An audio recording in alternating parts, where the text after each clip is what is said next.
Every purchase you made now played on a scoreboard you never installed. A modest vacation became evidence.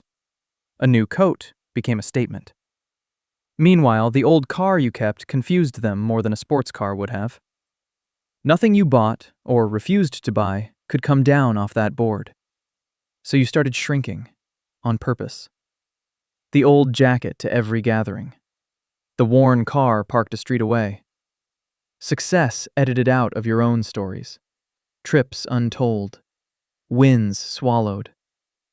Poor people dress up to be respected. You discovered the first millionaire dresses down to be loved. Both are costumes. Neither is peace. Here is a loneliness no one warns you about. Good news with nowhere to go. A milestone lands, the kind you once dreamed of announcing at that dinner table, and you tell no one. You sit alone, with a win that would read as a wound, and celebrate it with the lights off. The teasing changed pitch, too. Big shot, money bags, Mr. Millionaire. The words wore smiles, and the smiles wore something else. Old family jokes are love with calluses, usually. These were newer, and they landed on the exact spot where you were already bruised. You laughed anyway. That is what strangers do. The worst asks did not come from adults. Adults have pride. So a niece would appear at your elbow, coached and cheerful, wondering aloud about camp fees or a laptop. You always said yes to the children. Everyone knew you would. That was the point, and everybody at the table understood it, except her. At weddings, you were quietly expected to round up. At funerals, to cover what grief could not. You did it willingly, almost always. Still, expectation has a way of arriving before the request, and gratitude has a way of leaving before the receipt. Some ceremonies started feeling like invoices with flowers. One uncle never asked for anything. He asked about you, how you slept, whether the pressure ever eased. Once, over black coffee, he said, "They will forgive you the money before they forgive you the distance. So guard the distance." You wrote that on nothing, and it stayed anyway. Understand what the family actually lost, because it was real. They lost the version of you they could place. The nephew who needed advice. The brother in the same boat. Your old self had a slot in the family machine, and the machine had no drawer for whatever you had become. Class is a language, and you had become bilingual without noticing. You knew which fork mattered at the charity dinner, and which coupon mattered at the register. Fluency in both worlds sounds like freedom.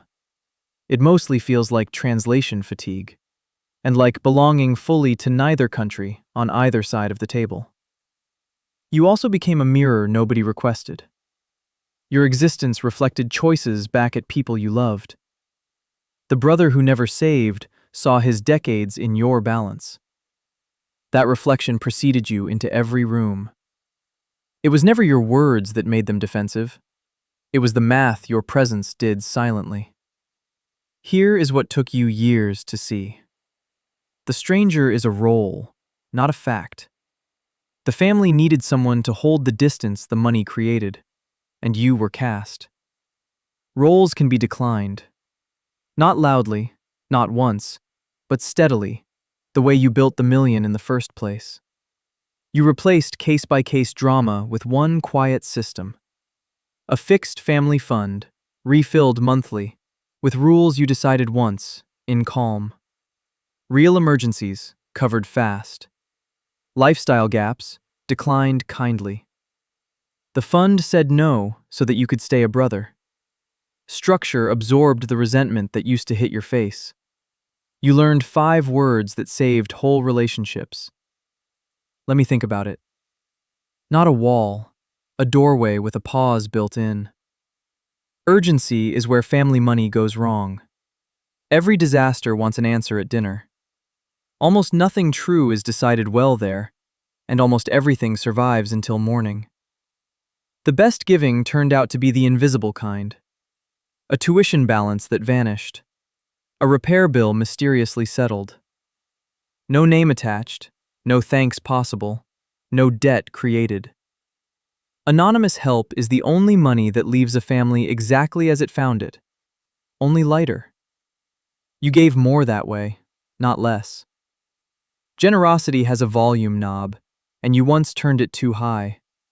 A gift so large it embarrassed the room. Your sister thanked you with a face you still think about. Too little reads as cold. Too much reads as distance wearing a bow. Calibration, you learned, is the actual gift. Be honest about the limit. The money never bought back the easy chair at the table. The one where you were just a son, just a cousin, teased about ordinary things, asked for nothing. Some part of that chair is gone for good, and pretending otherwise is how first millionaires stay bitter. One December, you almost did not go. The rehearsed smiles, the sideways math, the crown jokes. Staying home was completely defensible, and you had the speech ready.